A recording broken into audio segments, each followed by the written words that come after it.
So start by getting yourself some black fabric, and you want it to be big enough to go around your face to each ear, a little bit before each ear.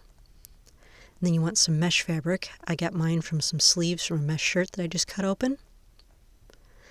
And then you lay that over the piece of black fabric. I cut mine in the center to leave a little space. Then cut these pieces out of craft foam. I do have a template for this as well. Put some glue on the back of them, some hot glue. Or you can use other glue too, but I'm using hot glue. And just glue those onto the front side of the mask. And they don't have to go all the way across. It's okay if there's a space in the middle.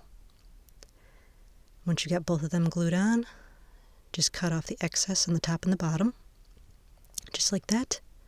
And so this is my old hot sticky mask, and I just peeled the front piece off of that to reuse it. Here's some old footage showing how I made it. I just put down a flashlight and a little ball, laid some foam over it, and then I heated up the whole thing to shape the foam in the shape of the little pieces I had underneath it. And then I cut it to shape, and I cut out all the little rectangles with an X-Acto knife, one by one. It took a long time to cut out all those tiny little rectangles, but once I had them all cut out and then popped out, it looked like this. And so that's how you make that.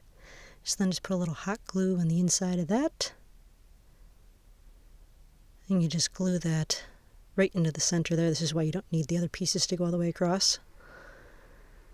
You just glue that all the way down so that that piece is on the center in the middle, just like that, and then flip it over. Take some pieces of black string and hot glue those in place. Those would be little loops to go over your ears. So there we go. Just like that. And so here is what the full mask should look like, with the little loops above that should very easily go over your ears. And then here is what it looks like once I put it back on my face. The loops just go over the ears, and my hair covers them up. And so it's much less hot and sticky than my other mask was. It's much more comfortable to wear. And so here's a little preview of a costume that will be my upcoming cosplay book. You can probably guess who this is because I think she's probably pretty obvious.